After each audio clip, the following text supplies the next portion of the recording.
Olá, pessoal, saudações a todos vocês. Mais uma aula do nosso mini curso sobre o mercado de Forex, um curso conceitual em 15 módulos que vai te preparar e te dar todas as bases para você começar na parte prática conosco. Encerramos na aula passada o primeiro módulo, o módulo 1, onde a gente trabalhou o plano Axis Select com material complementar. Foi muito legal. Tá aqui no canal. Se você não pegou essa live, volta a playlist aqui, me pede nas redes sociais esse material que eu mando para você entender como funciona o plano Axis Select, porque isso é uma excelente vantagem para você trabalhar junto conosco, tá? Esse curso ele vem como objetivo de você ter todas as bases para poder entrar na parte prática com o pé direito. E hoje a gente vai começar o módulo 2, conceitos básicos de negociação. A gente vai trabalhar vários módulos aqui, até o módulo 15, tá? Onde ao final desse processo você vai ter condições de ter domínio conceitual de toda a parte do Forex para poder começar a parte prática com o pé direito, sabendo negociar com todos os critérios de segurança necessários. Já aprendemos sobre corretora de valores, já aprendemos sobre vários elementos e agora aqui a gente vai adentrar no módulo 2 e nossa primeira aula do módulo 2 a gente vai falar sobre os pares de moeda, né? Quais são os majors, os minors, os exóticos, os commodities, os metais e por aí vai, ok?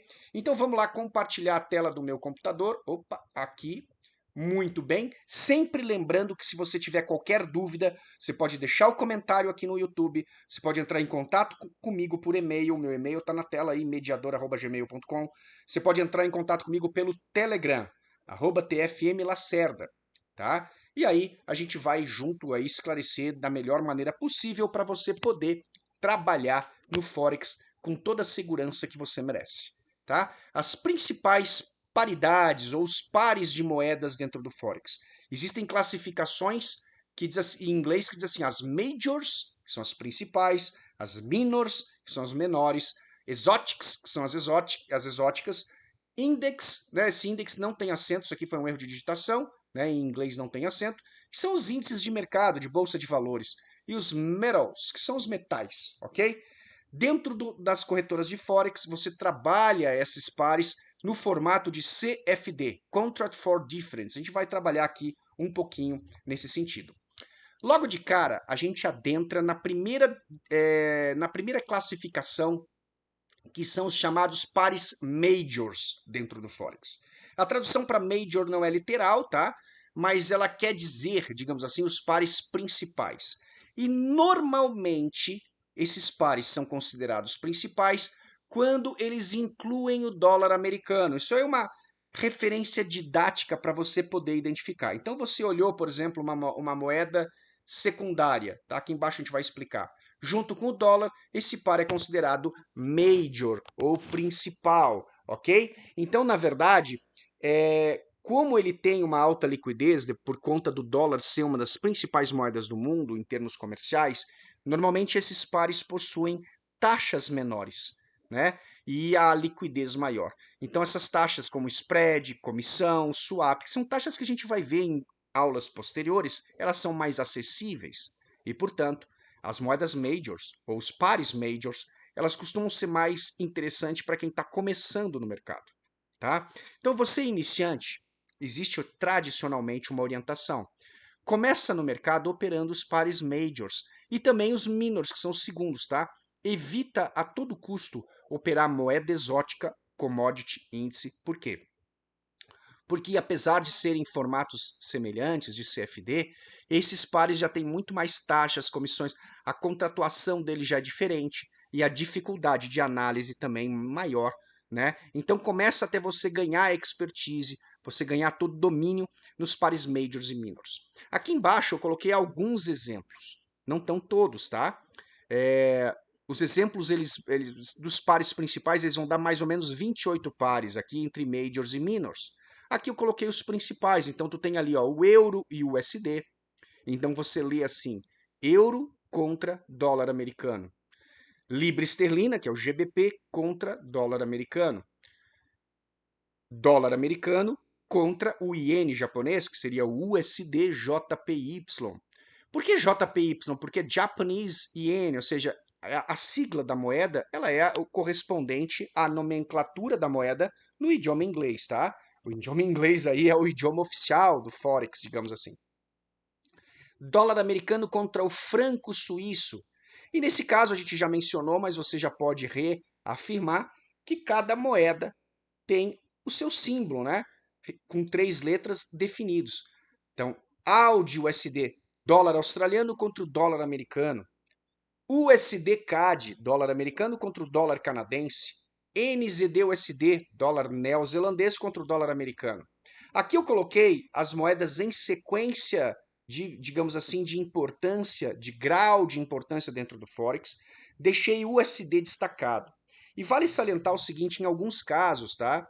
Mesmo pares que não contenham o dólar americano, mas contenham moedas principais, por exemplo, o euro GBP, são o euro e a libra esterlina são as duas moedas secundárias mais, digamos, usadas no Forex, também são tratadas em termos de taxa, em termos de volatilidade, como major. Então, pessoal, não entra a ferro e fogo em cima dessa explicação aqui, porque é uma explicação dinâmica, tá? Isso muda de corretora para corretora, às vezes de continente para continente, né? Na Europa é tratada de um jeito, na América de outro, mas isso é um conceito didático geral, tá certo? Então, por exemplo, aqui, ó, o USD, que é o dólar, o euro e a libra esterlina, que é o GBP, são consideradas as principais moedas do mundo, as mais negociadas e consequentemente, as que têm maior estabilidade em termos macroeconômico. Praticamente todo o mercado é norteado pelo que acontece nesses países. Claro que quando eu falo em euro, eu lembro da União Europeia, que é, obviamente, um corpo muito mais denso, com mais de 20 países envolvidos aí, tá certo? Mas a moeda única euro é considerada, então, uma das principais moedas do mundo. Depois, aqui eu tenho o CHF-JPY, que seria o franco suíço e ien japonês, são consideradas as moedas de fuga, as moedas de hedge, né? Muitos hedge funds a nível mundial utilizam os franco suíço e JPY, que é o ien japonês, para aplicações de proteção cambial. São consideradas as moedas secundárias no Forex. Não confunde aqui com minors, tá? Estou falando em termos de moeda analisando isoladamente, de forma absoluta. Ok? E depois eu tenho os dólares secundários, o CAD, que é o dólar canadense, o AUD, que é o dólar australiano, o neozelandês, que é o dólar da Nova Zelândia. Ok? Vamos então passar para o próximo aqui, que seriam os minors. Logo na sequência eu já mostro o MetaTrader, aonde que você vai buscar essas moedas para você poder enxergar melhor isso, tá? Então os pares minors, eles são considerados minors porque justamente eles não incluem o dólar americano. Lembra que isso é relativo, tá? Pode ser que um euro GBP em muitos casos seja considerado major também, e alguns casos como o SDCHF pelo volume seja considerado minor e por aí vai. Essas pequenas mudanças não vai alterar o conceito aqui, tá? Então, ele geralmente envolve moedas que são fortes, mas não estão vinculadas ao dólar de forma direta.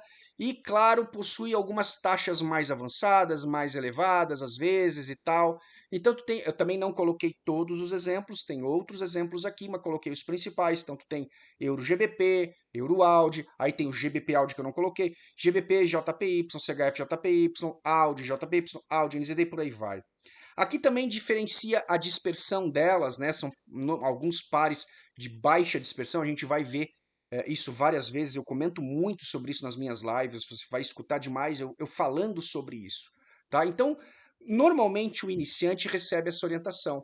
Foca nos pares majors e minors, evita a todo pano as moedas exóticas, evita os commodities e os índices, evita criptomoeda, por exemplo, evita, certo? Foca aqui.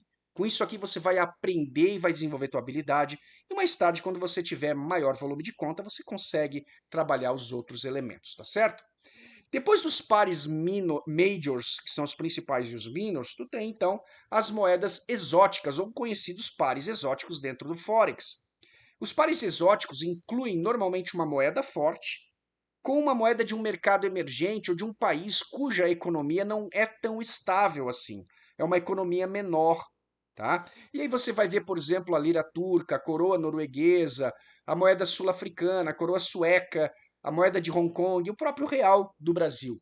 Ah, Tiago, então tu está dizendo que o Brasil não tem economia forte ou que uma Noruega não é forte? Não, na verdade, independente da força econômica do país em si. Nós estamos falando de mercado cambial. E esses países, apesar de que em alguns casos são fortes, o próprio país, como Noruega é um país fortíssimo economicamente falando, é um país que detém um dos maiores fundos soberanos do mundo. Nós não estamos dizendo que Noruega é um país fraco economicamente, não é isso.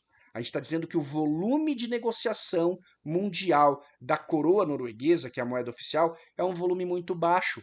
Normalmente, a própria Noruega, quando faz negócios internacionais, usa euro, usa dólar, ou seja, usa outras reservas internacionais, né? E deixa a coroa norueguesa mais para uma negociação interna dentro do país. Isso depende, claro, da política monetária de cada país e tal, né? A mesma coisa que o Brasil.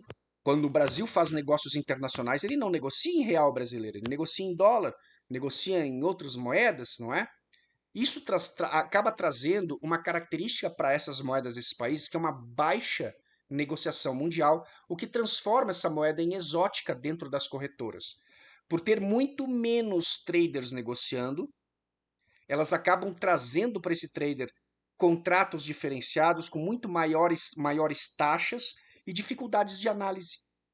Então, devido ao fato das moedas minors e majors serem mais negociadas, você vai perceber que as narrativas dos sites, os sites especializados, né, os calendários, todos eles são focados para aquelas lá. Enquanto as exóticas muitas vezes ficam lá delegadas a um segundo plano e não tem tanta informação, tanta análise, tanta dispersão em cima delas. Portanto, não é aconselhável que o iniciante ele se aventure nesses modelos de pares aqui. Dá atenção e foco para as moedas principais. Mas está aqui o exemplo, tá certo? Antes de eu passar para os commodities, eu gostaria de voltar aqui, pessoal, e abrir, por exemplo, o meu MetaTrader. Poxa, não deixei aberto, que vergonha. Mas vamos lá, abrir o meu MetaTrader aqui, só para efeito de demonstração prática. Eu não quero que você se preocupe com esse software agora, tá certo?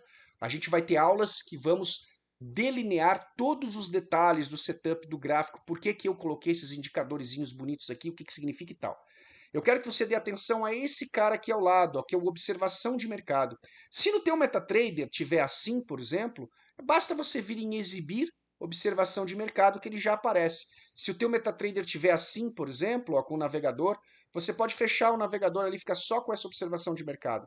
Aqui tu vai encontrar as principais moedas e commodities. Mas e se não aparecer todas? Se tiver aparecendo poucas aqui, não tem problema. Você tem aqui, ó, no exibir um chamado livro de ativos. E na tua corretora tu vai ter todos os ativos que a corretora disponibiliza para você habilitar ou desabilitar o gráfico e poder ver lá atrás. Tá certo? A gente vai ver com calma como funciona essa temática toda no software. Você não precisa se preocupar com isso por enquanto. Beleza? Mas vamos aqui trabalhar dando continuidade à nossa apresentação. Então, os pares exóticos, eles possuem taxas maiores. Spread, comissão, swap, taxas essas que nós vamos estudar detalhadamente no próximo encontro, nossa próxima aula aqui. Então, o iniciante, ele deve entender que ele não deve se aventurar nesse tipo de moeda, porque além de ser bem mais exposta ao risco, devido ao fato de não ter tanta informação disponível, esse iniciante pode se confundir e vir aí a perder sua conta, tá? Então foca principalmente nas moedas majors e minors, especialmente nos pares de dispersão mais baixa. Depois das moedas exóticas de Forex, a gente sai um pouquinho do contexto Forex, Foreign Exchange, que são moedas estrangeiras, e entra no contexto Commodities, que também estão disponíveis para você operar como CFD, né, como contrato por diferença, dentro da corretora de Forex. Então aqui, tu tem dois tipos, os chamados commodities agrícolas, ou softs, e os chamados commodities de minerais e de energia, que é o hard. Então, em inglês, minors, né, menores, metals, metais, né, index, que são os índices, e por aí vai. Mas os commodities, na verdade, são mercadorias que têm valor agregado, que são negociadas no mercado internacional. Então, por exemplo, os de tipo energia, tu tem o petróleo, né? Tem dois tipos, tem o Brent e o WTI, o gás natural, né? Algumas corretoras colocam como oil a nomenclatura, Então eu não coloquei a nomenclatura das corretoras porque muda de corretora para corretora. O ouro, sim, o ouro tem uma nomenclatura oficial, que é o SHAL, que é o símbolo internacional do ouro, e algumas corretoras colocam Gold aqui. E tudo bem, você vai reconhecer que ela tá se referindo ao metal ouro. Prata, que é o SHAG, né? Então, platina, que tem platino, tem cobre, enfim, aço e outros metais, commodities aí, que são considerados de valor. E aí também vem os agrícolas, café, açúcar, milho, soja, arroz, arroba de boi. Quer dizer, são contratos específicos que você pode negociar dentro da corretora de Forex, também estão disponíveis. Muitas corretoras de Forex oferecem todos esses ativos que a gente está, todos e mais, né? Ativos que eu estou demonstrando aqui. Quando você sai do Forex e entra para commodities, como no caso o ouro, que é muito negociado, você tem que entender que você não está negociando moeda e por essa razão, muitas vezes, essa especificação de contrato e regra de taxas também muda, tá? Se a gente analisar os commodities, a gente vai ver que, por exemplo, o ouro é um dos mais negociados dentro dos contratos em corretora de Forex. Inclusive a corretora Axie tem aí, para quem gosta de operar o SHA-USD, excelentes taxas, tá? Até competitivas e melhores do que muitas outras corretoras no mundo. Né? Muita gente gosta de operar ouro, apesar da agressividade, né? Apesar da alta dispersão, da dificuldade de análise e tal. Então, eu entendo que qualquer estudante pode chegar lá. Você pode chegar ao nível de habilidade de estar negociando esses pares mais agressivos, como petróleo, gás, ouro, contratos de commodity em geral. No entanto, a recomendação que eu dou é que você não comece por eles. Vai aprendendo, vai ganhando tua habilidade de mercado nos pares majors e minors primeiro. E deixa exotics e commodities para depois, quando você já tiver dominado pelo menos a parte conceitual e reconhecer os riscos atrelados a cada tipo de contrato diferente. Depois dos commodities você tem os índices, né? Os índices são atrelados à bolsa de valores, então na verdade são pacotes de ações. Então a gente tem aí o famoso S&P 500, o índice Dow Jones, o índice Nasdaq e por aí vai. Aí na Europa tem o DAX, que é da Alemanha, que muita gente do mercado de Forex adora trabalhar, porque ele é um derivativo que é bem interessante, ele te dá valores expressivos aí de ganho, e a pessoa que aprende a operar o DAX, ela gosta muito, né? Tem o FTSE, que é da Inglaterra, o CAC, que é da França, né? CAC 40, então tem outros aqui, beleza? O próprio Estados Unidos tem outros índices americanos, e também tem os índices de mercado futuro que não estão aqui, né? O DXY, o S30 e por aí vai. Outras derivações ou derivativos que você também opera nas corretoras de Forex. Na Ásia tem o índice do Japão, de Hong Kong, da China. Aí no próprio Brasil, né? O Ibovespa muitas vezes é oferecido aí em corretoras de Forex para você negociar. Só que vale aqui o mesmo alerta que eu fiz para commodities. Você deve evitar no início até você reconhecer as diferenças e as características de cada derivativo desses, ok? Então, na corretora Axie você tem a maioria dos derivativos que eu postei aqui, certo? Para escolher. E na nossa próxima aula, pessoal, a gente vai trabalhar o conceito de PIP e de spread, que são conceitos importantes já para dar entrada na parte prática no MetaTrader e a gente poder começar as primeiras visualizações de como funcionam as operações de Forex. Quero agradecer demais a você que assistiu até aqui. Ficou qualquer dúvida? Deixa teu comentário ou entre em contato comigo pelo meu e-mail ou pelo meu Telegram. Tá? O link na descrição para você abrir a conta na corretora Axie, conta real, depósito de qualquer valor, já te valida. Você pode entrar em contato comigo, eu te coloco já no Master Group para você, além dessa parte conceitual, já iniciar na parte prática. Se é o teu objetivo se tornar um trader profissional, tenho certeza que você não vai se arrepender. Agradeço a todos vocês, então, pessoal. Até o nosso próximo encontro. Um forte abraço. Tchau, tchau.